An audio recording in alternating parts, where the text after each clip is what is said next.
салом тамошобинони гиромӣ, хулосаи хабарҳои муҳими 7 январи тоҷикистонро аз пойгоҳи хабарии бомдод бароятон пешкаш мекунем. Шурӯъ мекунем аз як нигоҳи кӯтоҳ ба сархати хабари муҳими рӯз. Дар ин барнома ҳавопаймои Русия сарбозони тоҷикро аллакай ба Қазоқистон бурдааст. додгоҳи олӣ қотилони Алирезоро ба 19 ва 17 соли зиндон маҳкум кард. ҳалокати 4 рӯз ва як оила дар як садамаи пурқурбонӣ дар даромадгоҳи Диваштиж. дар гузашти ҳунарпешаи шинохтаи театру синамо Маҳмадалӣ Маҳмадиев, сӯхтор дар тарабхонаи машҳури Якасарой, боздошти як навраси 14сола барои дуздии $6000 ва 1 миллион рубл. тарма роҳи рӯшон бар тангро баст. ва акнун тафсилоти хабарҳо. хадамоти матбуоти вазорати мудофиаи Русия рӯзи 7 январ хабар дод, ки ҳавопаймои Ил-76 бо аскарони тоҷик аз фурудгоҳи айнӣ дар канори шаҳри Исор аллакай ба Қазоқистон парвоз кард. субҳи 7 январ дар душанбе дар ҷаласаи муштараки ҳарду палатаи парлумони Тоҷикистон, Маҷлиси миллӣ ва Маҷлиси намояндагон бино ба иттилои расмӣ танҳо як масъала баррасӣ шуда, барои истифодаи қувваҳои мусаллаҳи ҷумҳурии Тоҷикистон берун аз ҳудуди кишвар барои иҷрои ӯҳдадориҳои байналмилалии ҷумҳурии Тоҷикистон ризоят дода шуд. бино ба иттилои дарёфтии Тоҷикистон ба Қазоқистон 202 аскару афсар мефиристад.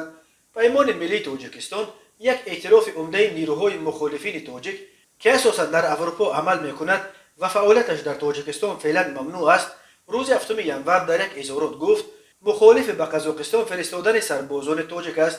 паймони миллӣ ин тасмимро мухолиф ба манфиатҳои миллии Тоҷикистон номида ва гуфт ҳузури сарбозони мо дар чунин шароит метавонад аз тарафи миллати дӯст ва бародари қазоқ ҳамчун ширкати тоҷикон дар амалиётҳои саркӯбгароёна алайҳи мардуми ин кишвар ва як амали душманона қабул гардад.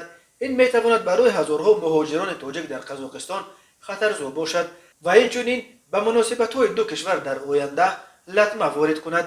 парлумони Қирғизистон низ рӯзи 7 январ танҳо дар рӯзи дуюми баррасии ин масъала ба ирсоли нирӯҳои ин кишвар ба Қазоқистон розигӣ дод. Арманистон ҳам гуфтааст, ки қасд дорад ба Қазоқистон 70 сарбоз фиристад. Беларус аллакай рӯзи 6 январ дар 5 ҳавопаймои ҳарбӣ нирӯҳои десантиашро ба Қазоқистон фиристод. Русия гуфтааст, ба ин кишвар то 5000 аскар мефиристад. ёдовар мешавем, аз 2 январ дар Қазоқистон эътирозҳои густарда идома доранд. рӯзи 5 январ дар пайи ин эътирозҳо ҳукумати Қазоқистон истеъфо дод. президенти Қазоқистон Қасим Жомарт Тоқаев шаби 5 январ дар саросари кишвар вазъи фавқулода ҷорӣ карда аз ОДКБ кӯмаки ҳарбӣ хост. Тоқаев эътирозгаронро дастаҳои террористон номида ва гуфт онҳо дар хориҷ тамрин диданд ва аз ин рӯ ҳаводисҳои ахири Қазоқистон бояд ҳамчун ҳамла аз хориҷ ба ин кишвар арзёбӣ шавад. ОДКБ ҳаққи мудохила дар муноқишаҳои сиёсӣ ва дохилиро надорад ва танҳо дар сурати ҳамла аз хориҷ метавонад ба кӯмаки кишварҳои узви ин созмон биёяд. вазорати корҳои дохилии Қазоқистон хабар дод, ки дар ҷараёни ҳаводиси ахир 26 нафар аз эътирозгарон маҳв карда шуда, беш аз 3000 нафар дастгир шуданд. аз ҷониби ниҳодҳои қудратӣ низ ба гуфтаи мақомот 18 нафар кушта ва беш аз 700 нафар захмӣ шуданд. манобеи дигар шумораи кушташудаҳо аз ҷониби эътирозгаронро ба маротиб бештар мегӯянд. гуфта мешавад танҳо дар Қизилурда 19 эътирозгар кушта шудаанд. додгоҳи олии Тоҷикистон рӯзи 7 январ мурофиаи парвандаи пурсарусадои куштори сокини 21-солаги деҳаи яшми ноҳияи Рашт Алирезо Худоёровро ба поён овард. қозии парванда Сафарбек Ғулумзода, Зафарҷони Насриддин ва Азимов Абдулло ду сокини деҳаи Яшмро дар қатли амдеҳаашон Алирезо Худоёров гунаҳгор шинохта, Зафарҷони Насриддинро ба 19 сол ва Абдулло Азимовро ба 17 соли зиндон низомаш сангин маҳкум кард. блогнавис Ҷунайдулло Худоёров, амаки Алирезо Худоёров, ки ҳар рӯз аз ҷараёни мурофиат дар саҳифааш дар Фейсбук гузориш медод, бо нашри хабари эълони ҳукми ниҳоӣ навишт: ҳарчанд ин ҳукм барои ҷинояти анҷомдодаи номбурдаҳо сабук аст, вале дигар қонун аст ва ман шахсан розӣ ҳастам аз ҳукми додгоҳ, вале мо Худоёровҳо норозигии худро дар он баён медорем, ки дар қатли бародарзодаи мо Алирезо Худоёров дасти кам 6 нафар бо шумули фармоишгар шарик ҳастанд ва феълан 2 нафар ба додгоҳ кашида шуданду халос. мо барои ҳама заҳмат ва талошҳо ба мақомоти дахлдори давлатӣ изҳори миннатдории худро баён менамоем و در ادامه خواهش و طلب داریم که باقی مانده شریکان جنایت را به جوابگری بکشند. یادآور میشویم عیبدار کننده دولتی روز 29 دکامبر از دادگاه برای ظریف جان نصرالدین و عظیموف عبدالله متناسباً 20 و 19 سال زندان طلب کرده بود. خدایارف میگویند نیمه دوم روز 12 ایول در دهه یشم 6 نفر از اولاد حسینوف و حمیدوف علیرضا خدایارف سال تولدش 2000 دانشجوی سال دوم رشته حقوق دانشکده رشت را هدف حمله و لطکوب قرار دادند. در عین زنوزنی علیرضا خدایارف را به قفس سینه‌اش کار زدند. او را در حالت وزنین و بیمارستان بردند ولی طبیبان نتوانستند این جوان را از مرگ نجات دهند. مقامات ملیسا ابتدا 4 نفر را از اولاد حسینوف و حمیدوف در رابطه با این حادثه دستگیر کردند ولی در نهایت پرونده تنها ظفرجان نصرالدین سال تولدش 2000 که گفته می شود ضربه کارد را به قلب علیرضا خدایارف محض او زده است و عظیموف عبدالله تا به دادگاه رسید.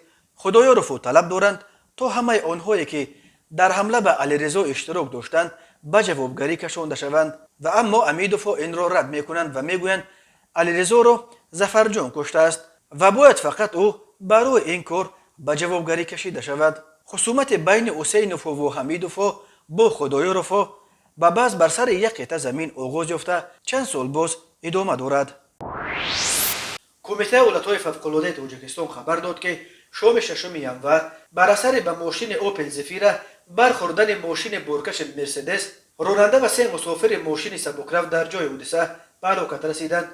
نجات بخشان واحد زودعمل ریاست ولایت‌های فوق‌العاده ولایت سوخت برای بیرون کشیدن جسدها با تجهیزات هیدرولیکی درها و پایه‌های کوزوف ماشین را بریده سپس بم اوپل را سوراخ کردند. بنابراین منبع شام 6 ینور تقریباً ساعت 17:03 دقیقه راهگذران به قسمت نوبداری کمیته ولایت‌های فوق‌العاده درباره صدمه مدهش در کیلومتر 254 شورای دوشنبه خوجند چناق در درآمدگاه نویه دیوشتیچ ولایت سوخت خبر داده خواستار به جای حادثه فرستادن نجات بخشان شدند. ماشین بورکش تمغه مرسدس تحت اداره ساکن 26 ساله نویه رودکی هنگام حرکت از طرف شهر استرافشان به طرف شهر خوجند به سبب ازوده اداره واسطه نقلیات نبرآمدن راننده‌اش به ماشین سبکرو تمغه اوپل زفیره تحت اداره ساکن 46 ساله نویه دیوشتیچ که از سوی شهر خوجند به طرف استرافشان میرفت برخورده است. هنگام صدمه در ماشین بورکش راننده و یک مسافر ساکن 58 ساله نویه رودکی قرار داشته.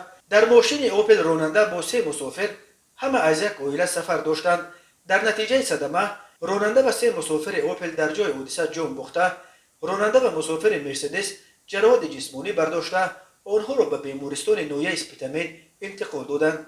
گفته می شود در خبر سبب‌های صدمه را کارمندان بازرسی دولتی اتومبیلی تحقیق می‌کنند.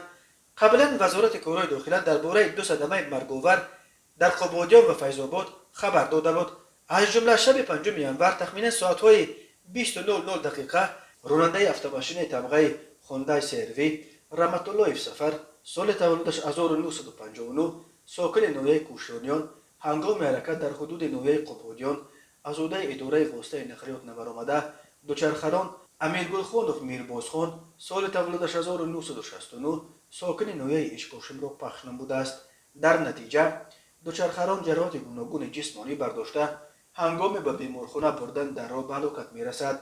اینچنین 5 ینور تخمیناً ساعت 14:00 دقیقه راننده اتومبیل تمغه اوپل استرا محیدین و وهاب‌الدین سال تولدش 1988 ساکن نویه فیض‌آباد هنگام حرکت در شورای وحدت لخش رشت از عهده اداره اتومبیل نبرآمده به اتومبیل تمغه اوپل وکتر تحت اداره یعقوبوف سیمدین سال تولدش 1989 ساکن نویه ذکری گردیده برخورده است. در نتیجه مسافر داخل اتومبیل تمغه اوپل استرا پدر راننده محیدین و جلال‌الدین سال تولدش 1958 ساکن امین نویه جراحات گوناگون جسمانی برداشته در جای حادثه به هلاکت رسیده است. از روی این حادثه و تحقیقات ادامه دارد. هر سال بر اثر صدمه ها در راه‌های تاجیکستان تا 400 نفر به هلاکت رسیده بیش از 1200 تن دیگر معیوب می شوند. تماشابینان عزیز یادآور می شویم خلاصه مهمترین اخبار تاجیکستان را از پایگاه خبری بامداد تماشا دارید. برنامه را ادامه می دهیم.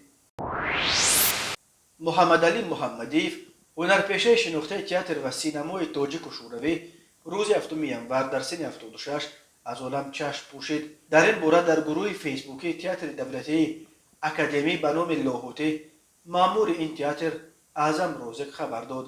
همدردی کل کارمندان تئاتر لاهوتی را به نزدیکان و پیوندان به خانواده هنرپیشه تئاتر و سینما محمدیف محمدعلی میرسانیم. خداوند استور و رحمت و مغفرت و شایسته جنت گرداند، نوشته است اعظم رازق. درباره علت مرگ هنرپیشه شناخته چیزی گفته نشده است. محمدعلی محمدیف دوم مارت سال 1976 در نویه درواز ولایت مختار کوهستان بدخشان به دنیا آمده. سال 1971 استودیوی تاجیکی دانشکده دولتی صنعت تئاتر شهر مسکو را ختم کرده است. محمدعلی محمدیف از سال 1971 تا 1983 در تئاتر جوانان به نام محمود جان وایدوف و از سال 1983 در صحنه تئاتر به نام لاهوتی هنرنمایی کرده و از سال 1982 عضو اتحادیه سینماگران اتحاد شوروی بود. محمدعلی محمدیف در فیلم‌های زیادی از جمله آدم پوستش را عوض می‌کند، شکار آخرین، خیر کبوتی تابستان، تعلیم ممنوع، ستاره‌ها در شب، سایه نقش آفریده است. او در فیلم‌ها و نمایشنامه‌های تلویزیونی وطنی از قبیل پرواز خوشدامن، سبزه‌بناز، قسمت، فریب خیال، شفا، چکیده‌ها و غیره نیز نقش‌های خاطرمان بازی کرده است. محمدعلی محمدیف همچنین از سال 1971 یکی از اجرا کنندگان اساسی نقش‌ها در مجله‌های هجوی سینمای کلتک بود. کمیته حالت‌های فوق‌العاده تاجیکستان خبر داد که لغزش ترمه در روی روشن برتنگ حرکت نقلیات را در این راه به مشکل روبرو ساخته است. چنانچه ششم ینور سال 2022 در کیلومتر 92 روی ماشینگرد روشن برتنگ که از قلمرو دیهه سونوف عبور می‌کند برف شدید و بعداً گرم شدن هوا سبب سرازیر شدن ترمه گردید. این حادثه روی نقلیات را بست. برای برطرف نمودن پیامدهای این آفت کارمندان وزارت نقلیات با جلب تکنیک برفروب دست به کار شدند. در این زمان کارهای تازه‌کنی راه ادامه دارد. راه موقتا بسته است. یادآور می‌شویم که تقریبا در همه راه‌های کوهی کشور خطر لغزش ترمه باقی مانده است. در این رابطه کمیته حالت‌های فوق‌العاده بار دیگر از اهالی خواست که از حد اکثر احتیاط کار بگیرند و رانندگان هنگام حرکت در راه‌های کوهی و نزد کوهی قاعده‌های حرکت راه را رعایت کرده هرگز صورت را بالا نبرند و فاصله بین ماشین‌ها را نیز رعایت نمایند. و حالا یک مرور کوتاه به اخبار کریمینالی و حادثه‌های ناخوش روز.